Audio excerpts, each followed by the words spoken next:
Hello everyone, आप सभी का स्वागत है हमारे इस wonderful platform topper system English के पेपर के लिए लेकर आया हूं मैं 100 इंपॉर्टेंट ऑब्जेक्टिव क्वेश्चन, जिससे आप 100 आउट ऑफ 100 ऑब्जेक्टिव में मार्क्स स्कोर कर सकते हैं। आपके इंग्लिश के पेपर में यही से सारा क्वेश्चन बनने वाला है, इसलिए इस सेशन को एकदम ध्यानपूर्वक अगर आप देख लेते तो 100 ऑब्जेक्टिव के क्वेश्चन इंग्लिश के पेपर में यहीं से आने वाला है। तो चलिए इस सेशन को शुरू करते हैं। सबसे पहले अगर हम बात करें तो यहाँ हम 100 ऑब्जेक्टिव क्वेश्चन लेकर आए हैं, जिसमें 1 से लेकर 60 तक जो है वो ग्रामर के क्वेश्चन है और 61 to 100 जो है वो बुक के क्वेश्चन है। जैसा आपके पेपर में क्वेश्चन पूछा जाता है सेम एज इट इज आपको क्वेश्चन यहाँ मिलने वाला है, इसलिए फोकस के साथ इस सेशन को ध्यान से देखना। चलिए तो सबसे पहला क्वेश्चन जो कि इंग्लिश पोर्शन ग्रामर के पोर्शन से, सबसे पहले 1 to 60 ये पोर्शन जो आपका ग्रामर का पोर्शन होगा, सेम एज इट इज जैसा आपके पेपर में पूछा जाता है इसी पोर्शन से शुरुआत करते हैं। सबसे पहला क्वेश्चन ग्रामर का है, why do you tell a lie, why do you tell a lie, choose the best passive voice. आपको क्या बताना है, इसमें पैसिव वॉइस बताना है, इसका active to passive, passive to active, ये आपके पेपर में पूछेगा। Why do you tell a lie, तो पैसिव बनाने का रूल क्या है, सबसे पहले हम वर्ब को देखते हैं। वर्ब को देखेंगे, वर्ब का तीसरा फॉर्म होना कंपलसरी है। तीसरा फॉर्म टेल का थर्ड फॉर्म होता है टोल्ड, टोल्ड, टोल्ड और टोल्ड, यहाँ चारों में है। इसके बाद हम देखेंगे क्या सब्जेक्ट और ऑब्जेक्ट के अनुसार खेल खेलेंगे। वर्ब के बाद हम हेल्पिंग वर्ब पे सेकेंडली फोकस करेंगे, डू हेल्पिंग वर्ब है। तो जब वॉइस में, एक्टिव वॉइस में डू हेल्पिंग वर्ब है तो हम पैसिव में क्या लगाते, इज एम आर लगाते, क्या लगाते, इज एम आर लगाते। तो इज यहाँ है, इज यहाँ है, इज यहाँ, इज यहाँ, चारों में इज है, लेकिन ये बी आ गया तो बी तो आपका नहीं होगा, सीधे इज एम आर, इसके अलावा कोई दूसरा बी बीइंग ये सब नहीं जुड़ेगा, ठीक है। इसके बाद इसमें बी नहीं है, ठीक है। इसमें why is a lie told by you, why is a lie being told, तो ये दो ऑप्शन तो आपका नहीं होगा, बी वाला और बीइंग वाला, ये दोनों नहीं होंगे, क्योंकि ये क्वेश्चन जो है वो सिंपल प्रेजेंट टेंस का इंट्रोगेटिव सेंटेंस है। इंट्रोगेटिव है, वाई लगा है तो इंट्रोगेटिव, लेकिन टेंस इसका कौन सा है, why do you tell a lie, simple है। सिंपल में हम is am are only verb का इस्तेमाल करते, भीतरी का इस्तेमाल करते, इसके साथ बी बीइंग ये सब नहीं आता। अब बचा आपके पास दो, why a lie is told by you या why is a lie told by you. तो वाई के बाद इज, ये वाला आपका सही होगा, why is a lie told by you, यानी ऑप्शन नंबर सी जो है इसका करेक्ट आंसर है।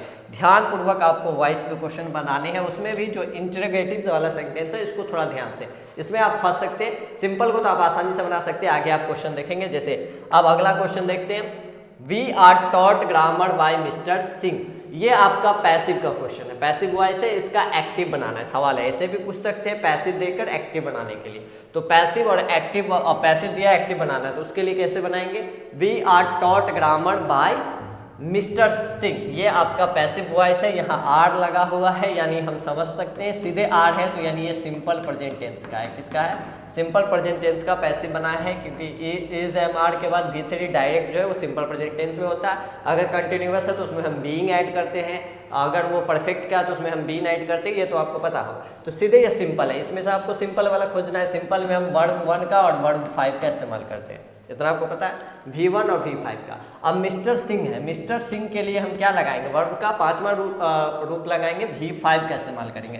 तो V5 आपको V4, ये तो सीधे वर्ब से आपका सारा बन जाएगा। पहले वर्ब पे ध्यान देना है, वर्ब आपका V4 है, ये ऑप्शन नहीं होगा। यहाँ V3 है, ये भी नहीं होगा, क्योंकि सिंपल प्रेजेंट टेंस है, वर्ब का पहला रूप और 5वां होगा, और सब्जेक्ट के हिसाब से देखेंगे तो V5 होगा। अब यहाँ विल आ गया तो ये तो फ्यूचर में चला गया।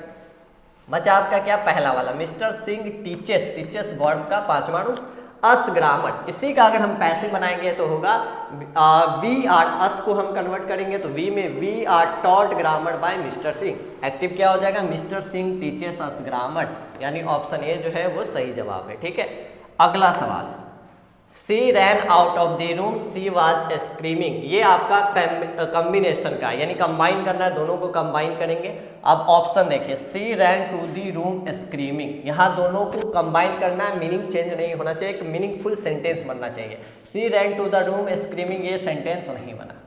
यहाँ सिंपल आपको देख के पता हो गया, she ran out of the room and was screaming, and लगाएंगे सीधे आपका बन जाएगा। यहाँ एंड नहीं है तो ये ऑप्शन नहीं होगा। सी रैन आउट स्क्रीमिंग, इसमें भी कंबाइन कुछ नहीं है। सी हैड रन, या तो अलग से हैड ला दिया तो ये भी नहीं होगा। यानी नन ऑफ दीज जो होंगे वो इसके आंसर होंगे। कभी कभी आपका ऑप्शन जो करेक्ट आंसर होगा वो नन ऑफ दीज भी हो सकता है, ऐसा नहीं है कि नन ऑफ दीज नहीं होता है, वो भी हो सकता है। इसलिए सवाल आपको ध्यानपूर्वक से पढ़ना है। अगला question, she thanked me, choose the correct direct narration. अब डायरेक्ट इनडायरेक्ट स्पीच का सवाल है। डायरेक्ट देकर इनडायरेक्ट तो पूछता ही पूछता है, इनडायरेक्ट देकर डायरेक्ट भी पूछ सकता है। यहाँ इनडायरेक्ट दे दिया सी थैंक्ड मी, इसका आप डायरेक्ट पूछा तो कैसे बनाएंगे? सबसे पहले वर्ब को देखेंगे।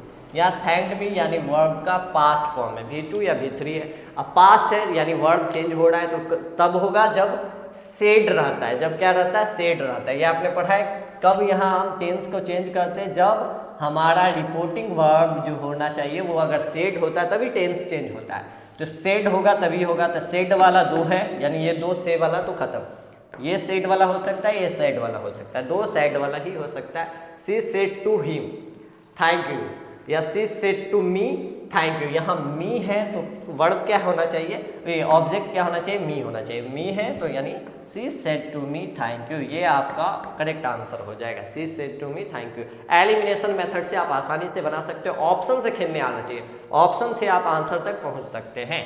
अगला सवाल, my brother did not dash her, choose the meaningful expression. अब कौन सा एक्सप्रेशन लगेगा? यहाँ भी वर्ब आपसे पूछ रहा है। अब देखना है क्या? डिड को, डिड नॉट, डिड के बाद हमेशा वर्ब का पहला फॉर्म आता है। रूल आपको पता है, डिड के बाद हमेशा हम वर्ब का फर्स्ट फॉर्म लाते हैं। Choose, choose, choose, choosing, choose है तो वर्ब का पहला फॉर्म क्या है? चूज है, यानी CHOOSE, ये वाला हो जाएगा आपका करेक्ट आंसर। ठीक है।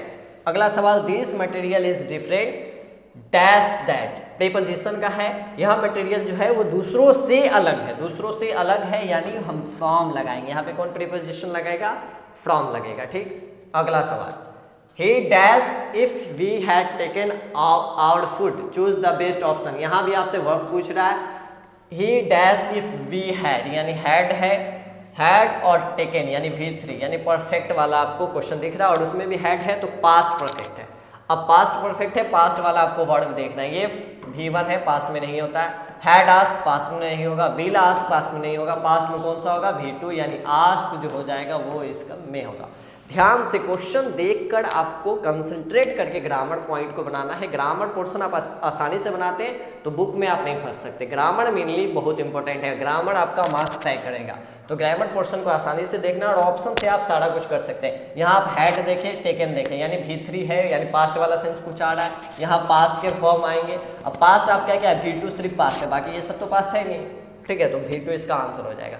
चूज द करेक्ट स्पेलिंग, ये तो बहुत आसान होता है। करेक्ट स्पेलिंग फैमिलीज का कौन है? स्पेलिंग सही है, FAMILIES, ये वाला करेक्ट आंसर है। तो ये आपका करेक्ट आंसर हो जाएगा। स्पेलिंग एरर वाला जो आता है, स्पेलिंग मिस्टेक वाला, उसको भी आपको 10-15 अच्छे से याद कर लेना। Those who work in the same department are, जो एक ही डिपार्टमेंट में काम करते हैं उसको क्या कहते हैं? उसको कलीग्स कहते हैं। क्या कहते हैं? कलीग्स कहते हैं, जिसका स्पेलिंग ये होगा। ये आपका करेक्ट आंसर है। जो एक साथ काम करते हैं वो सब कलीग होते हैं।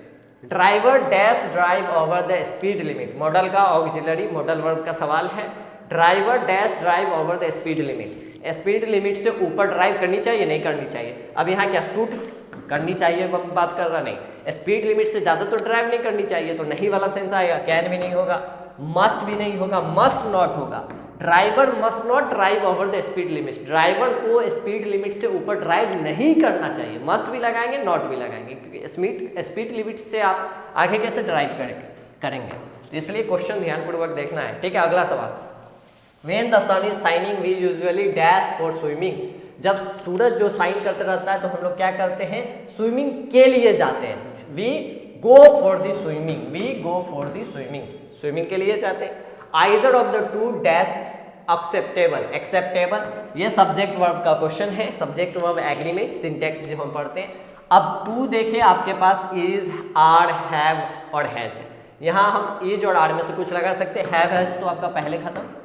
इज आर में से क्या लगेगा? आप टू देखेंगे तो कहेंगे एक से ज्यादा की बात, थोड़ा आर लगा देंगे, लेकिन नहीं, ये डिपेंड करेगा आइदर पे। आइदर जब भी है तो हम सिंगुलर वर्ब का इस्तेमाल करते हैं। किसका इस्तेमाल करते हैं? सिंगुलर वर्ब्स का। आइदर के साथ सिंगुलर लगाते हैं यानी इज हो जाएगा आपका correct answer. Either of the two is acceptable, acceptable, either of the two is acceptable. ठीक। अगला question, the doctor suggested dash take a vaccination. अब मीनिंगफुल एक्सप्रेशन बताना है कि इसके पास कौन सा सेंटेंस सही होगा। The doctor suggested the patient, suggested that the patient हो सकता है, सजेस्टेड द पेशेंट नहीं, suggested the patient will take a, suggest कर दिए तो विल का बात तो नहीं है, फ्यूचर की बात नहीं है, यानी डॉक्टर किसी को सलाह दे रहे हैं कि आपको वैक्सीनेशन लेना चाहिए, वैक्सीनेशन लीजिए ऐसा करके। That the patient should take, सलाह है यानी शुड होना चाहिए, दैट द पेशेंट शुड, ये सही लग रहा है। The doctor suggested that the patient should take a vaccination, ये मीनिंगफुल हो सकता है। द पेशेंट ऑट, ये तो नहीं होगा, ठीक है। तो मीनिंगफुल आपको पढ़कर लगाना है कि क्या मीनिंगफुल बन रहा है या नहीं बन रहा है, सही सेंटेंस बनना जरूरी है।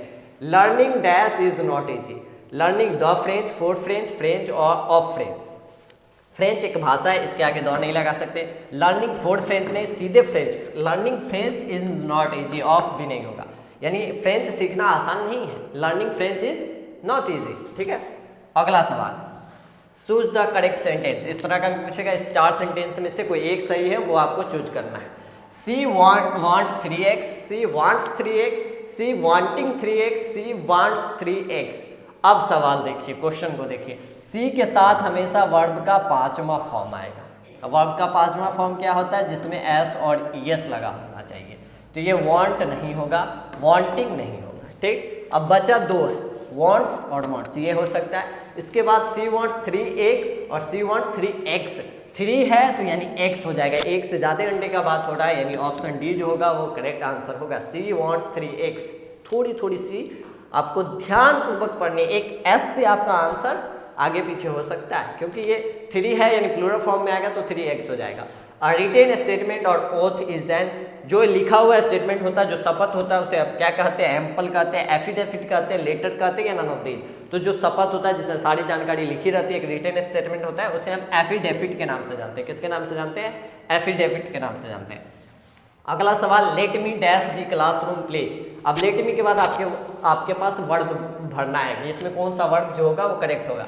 लेफ्ट जो है वर्ड आपका V2 या V3 हो सकता है, लिविंग जो है वो V4 है, हैड लेफ्ट आपका V3 हो जाएगा, लिव वर्ब का पहला रूप है। तो आप याद रखिए कि लेट मी के बाद हमेशा हम वर्ब 1 का इस्तेमाल करेंगे। किसका इस्तेमाल करेंगे, वर्ब का पहला रूप का। तो let me leave, let me go, let me leave, इस तरह से। तो लेट मी लीव यहाँ करेक्ट आंसर होगा, ठीक है। राइस एंड कड़ी तो आपको पढ़ाया गया, बहुत ईजी है। Rice and kadhi is always, आप राइस एंड कड़ी 2 अलग अलग चीज़ नहीं है, यहाँ इसका जो सेंस आता है वो एक ही चीज़ आता है। Rice and kadhi is my favourite food, syntax का बहुत इंपॉर्टेंट सवाल है। इसका एक और है ब्रेड एंड बटर, ये वहाँ भी एक है, लगता आपको 2 है लेकिन इसका सेंस एक है। Rice and kadhi is my favourite food, तो इसका क्या हो जाएगा आंसर, इज हो जाएगा, same as it is bread and butter वाला।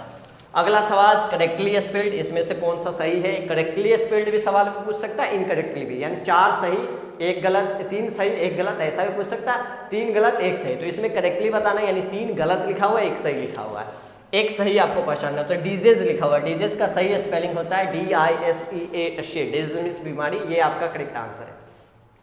हर dress was too long so she had it, choose the best option. अब उसका ड्रेस जो था वो काफ़ी लंबा था, इसलिए उसे ड्रेस छोटा कराना पड़ा।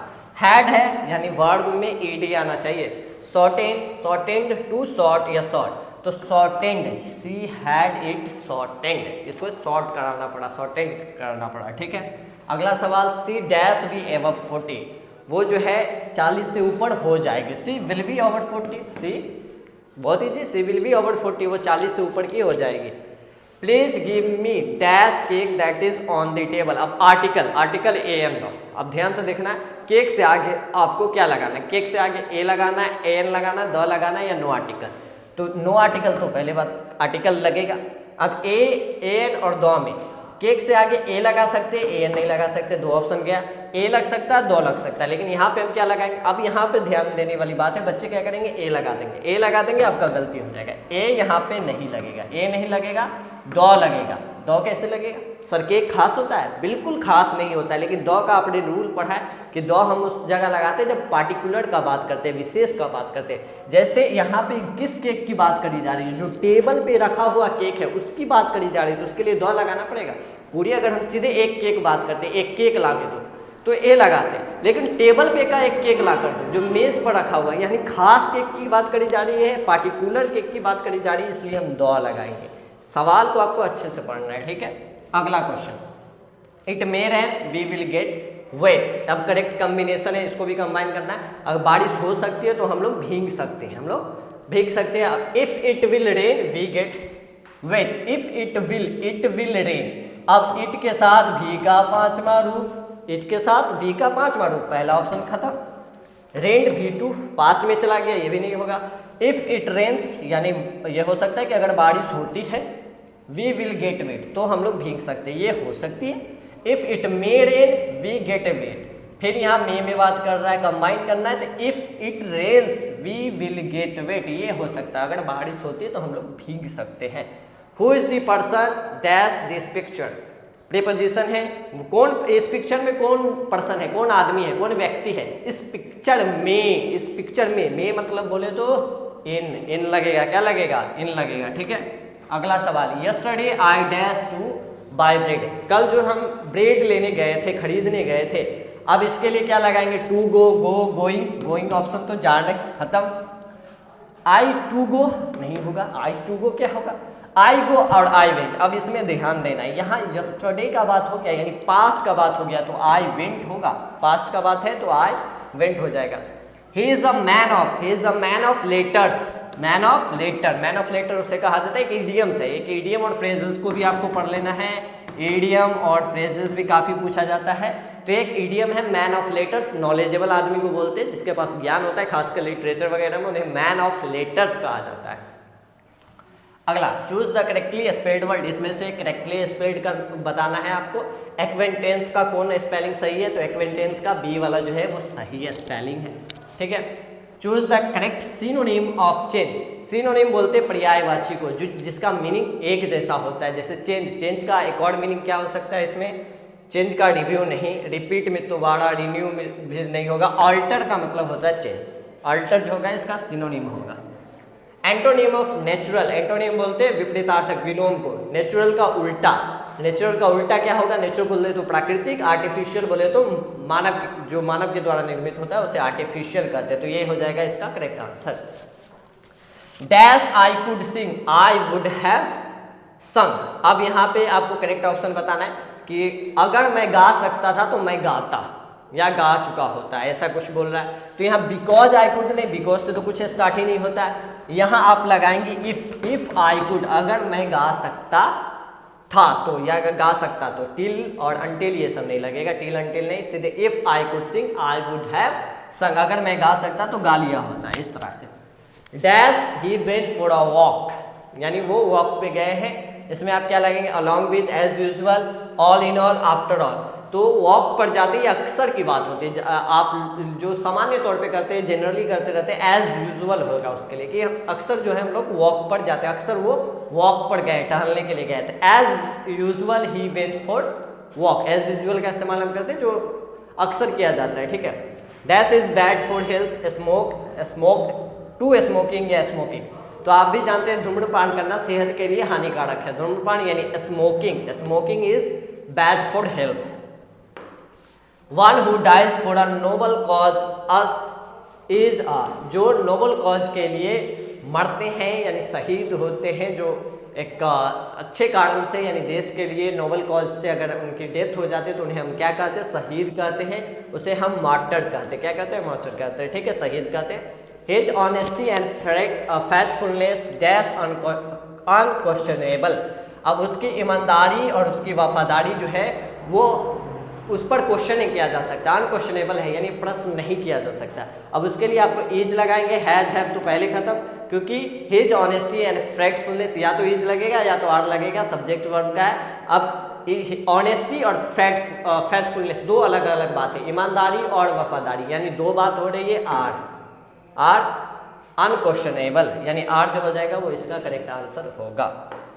अगला सवाल, you need to buy dash dictionary, you need to buy और डिक्शनरी, एक डिक्शनरी आपको खरीदने का जरूरत है, आर्टिकल का very easy question.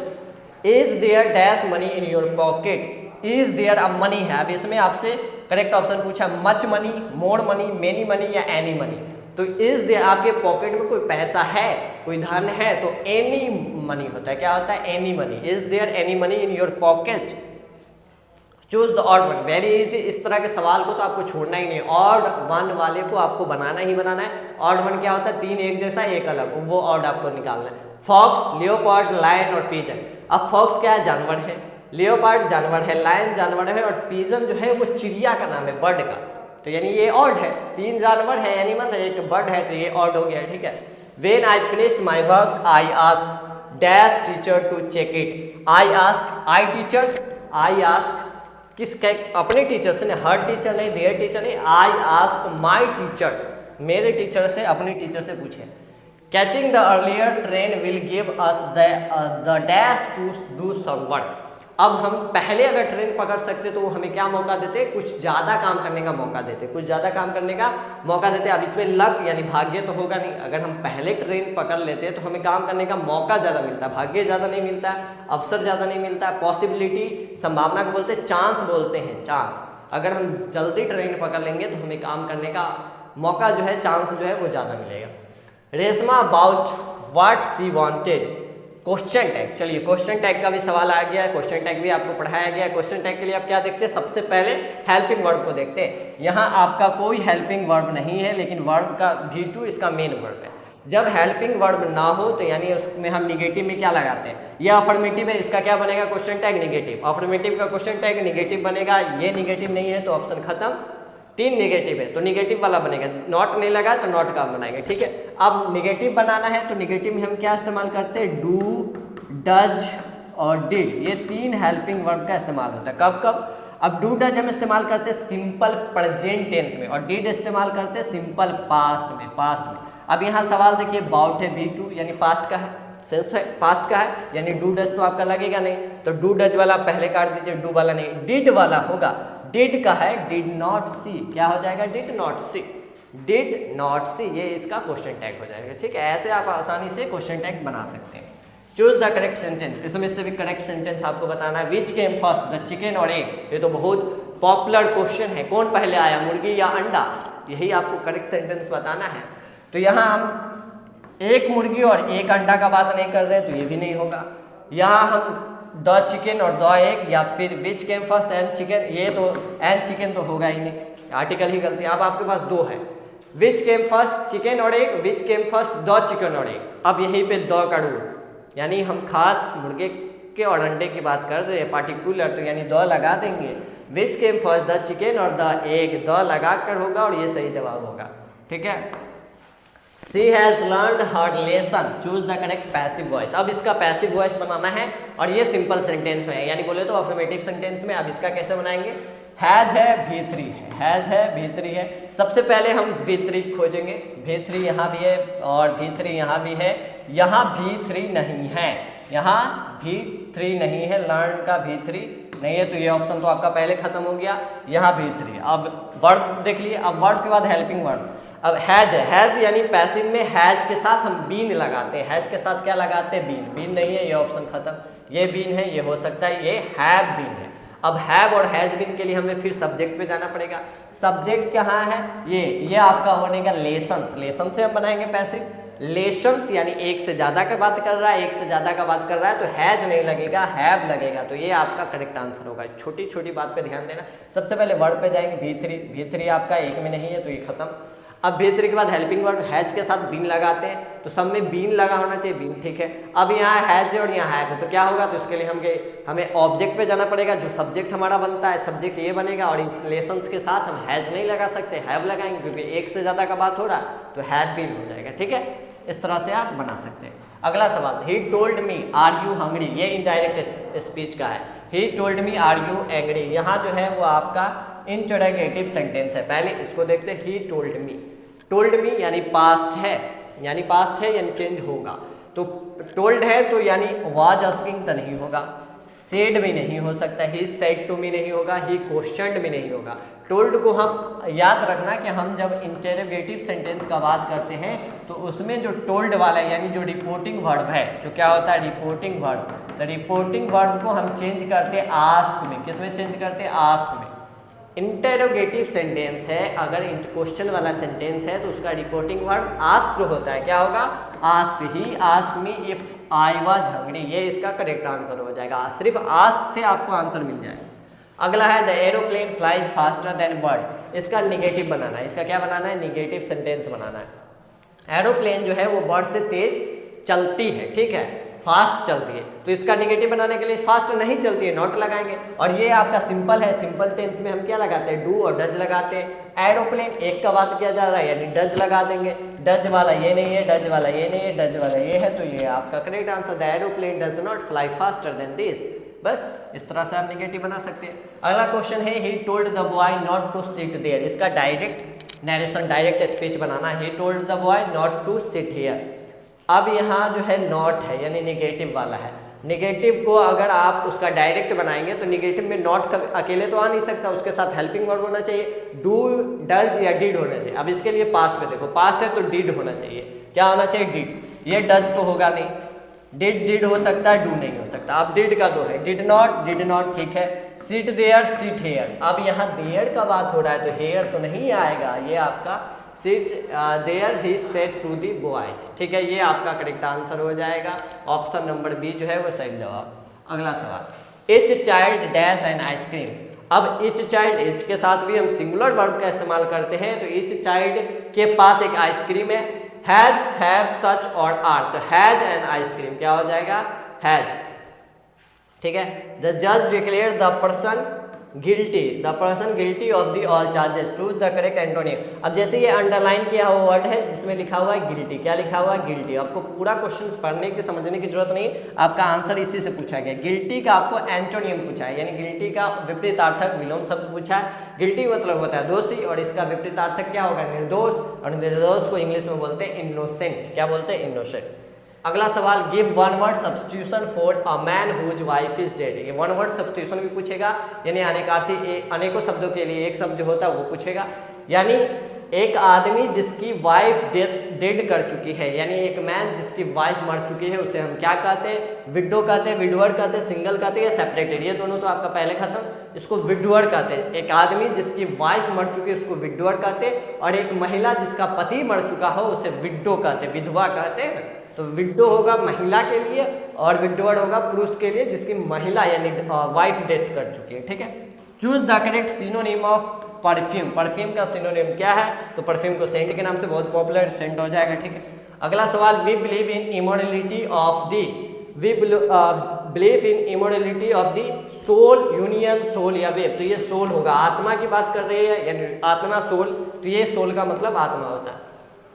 He does not go to market, choose the correct option। अब इसमें क्वेश्चन टैग बनाना है, क्वेश्चन टैग, ठीक है। डज नॉट यानी निगेटिव है, इसका बनेगा अफर्मेटिव में। क्या बनेगा? अफर्मेटिव में बनेगा। डज नॉट यानी नॉट वाला तो नहीं होगा, नॉट वाला तो नहीं होगा, ये नॉट वाला नहीं होगा। अब या तो डज ही हो सकता है या कैन भी हो सकता है, तो डज ही हो सकता है। अगर डज नॉट का हम अफर्मेटिव में जाएंगे तो डज ही, कैन में तो जाएंगे नहीं, तो डज ही इसका सही जवाब हो जाएगा।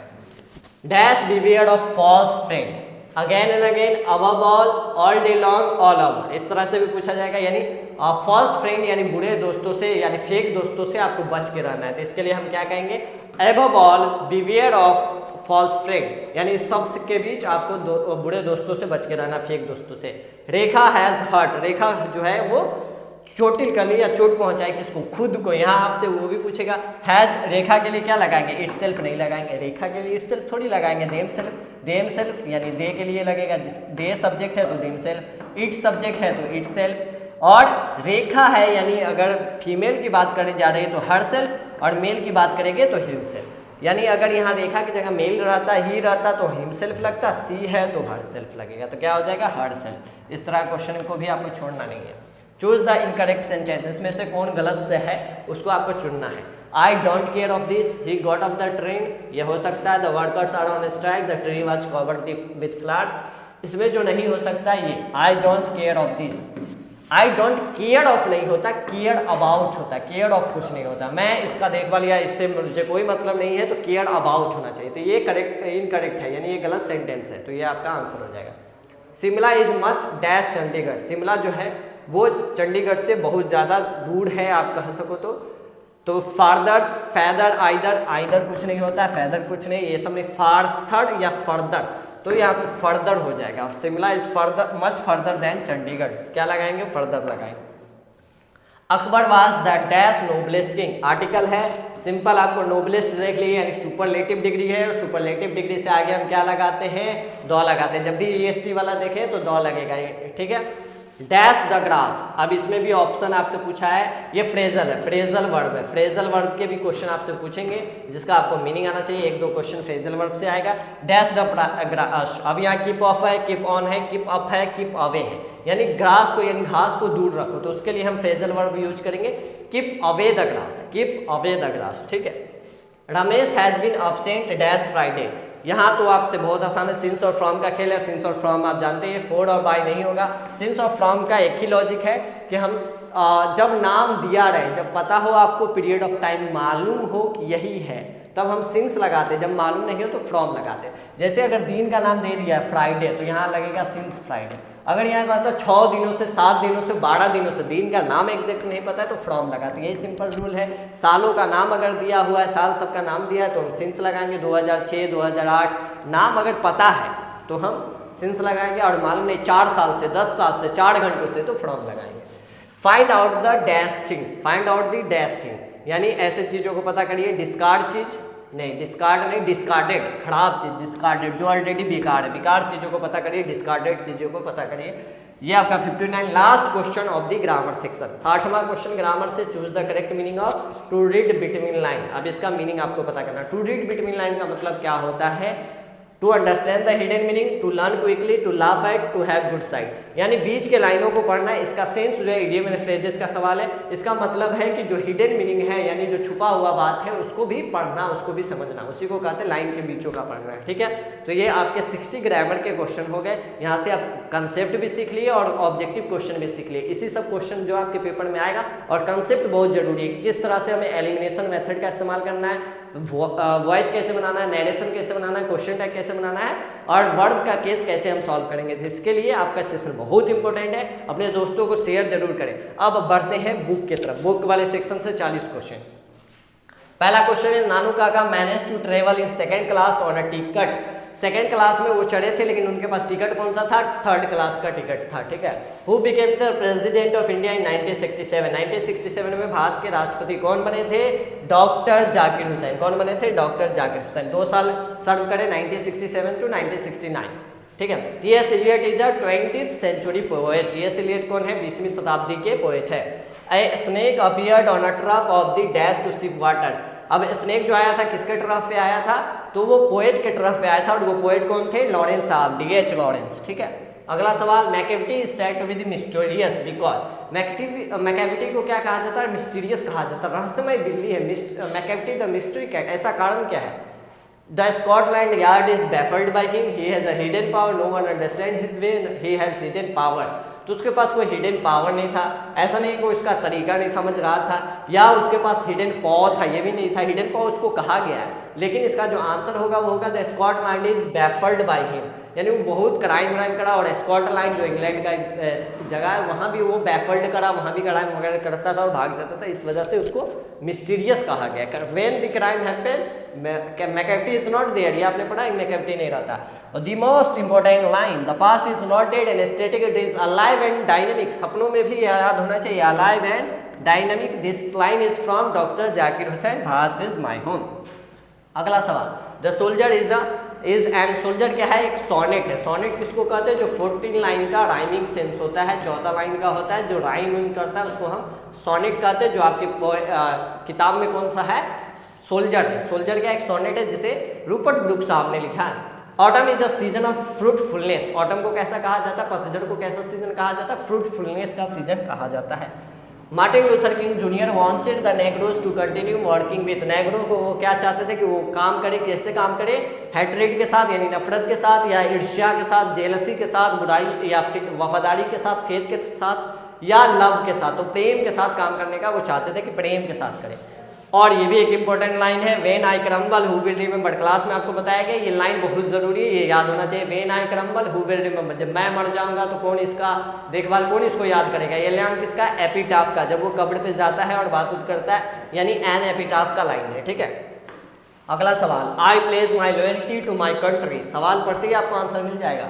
इररिस्पेक्टिव ऑफ रिलीजन और language from whose piece is this. ये कहाँ से लिया गया, मैं शपथ लेता हूँ बिना कोई भेदभाव के, जाति उति देखे उखे। ये डॉक्टर जाकिर हुसैन का फ्रेज है, यानी Bharat is my home. Leap the dog was bought for dash roubles. ये लास्ट चैप्टर का कहानी एंटन चेकअप वाला मैरिज प्रपोजल, उसमें जो लीप नाम के डॉग को खरीदा जाता है, कितने रूबल्स में खरीदा जाता है। रूबल्स क्या है, रसिया का कॉइन है, यानी करेंसी है। तो 65 रूबल्स में, लीप को कितना में 65 रूबल्स में खरीदा गया था।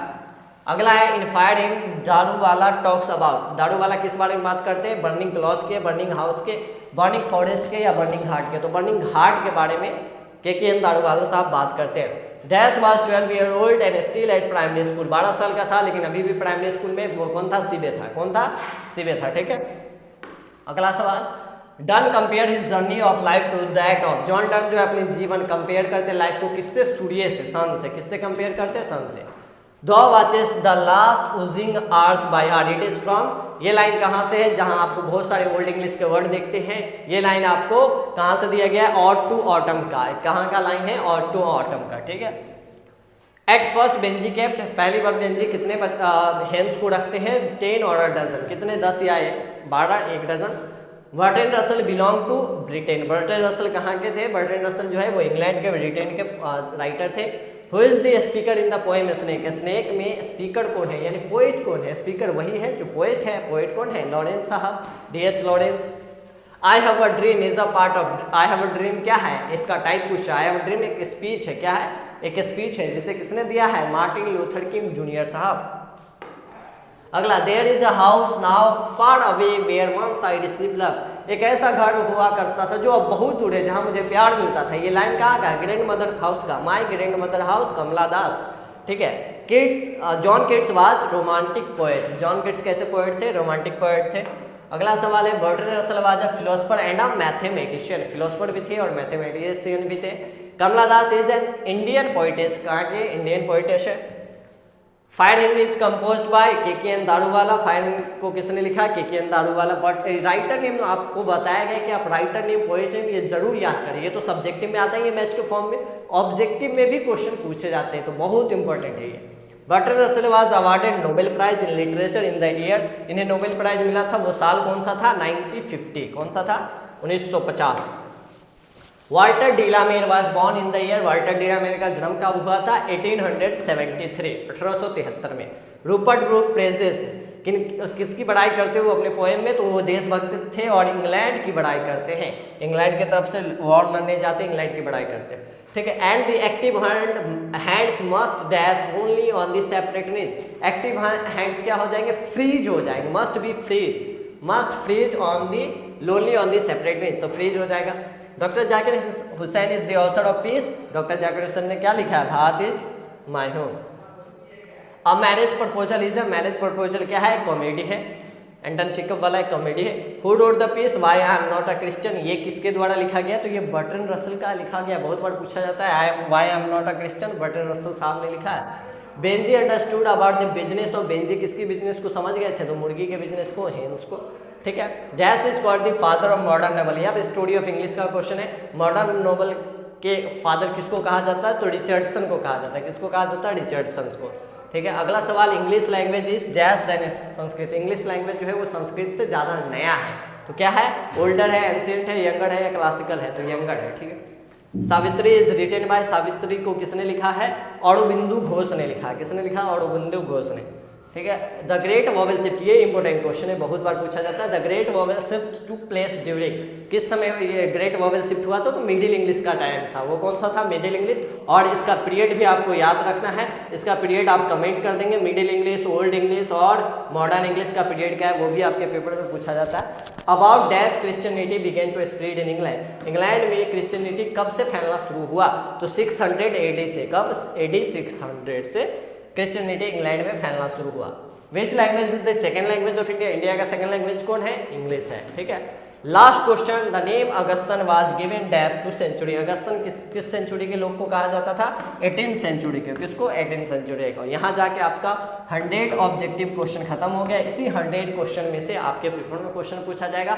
तो बहुत इंपॉर्टेंट सेशन है, इस सेशन को आप ध्यानपूर्वक करें और साथ ही अपने दोस्तों तक शेयर कर दें। अब अगला जो वीडियो है वो आपका आएगा सब्जेक्टिव पर, वहाँ आपको क्वेश्चन आंसर और समरी और जो भी एक्सप्लेनेशन है सबका ट्रिक्स आपको मिलने वाला है, तो उस सेशन को भी अच्छे से करिए। उसके लिए हमारे चैनल को सब्सक्राइब कर ले। मिलते हैं अगले वीडियोज़ में, तब तक के लिए stay connected, stay updated with topper system. Thank you.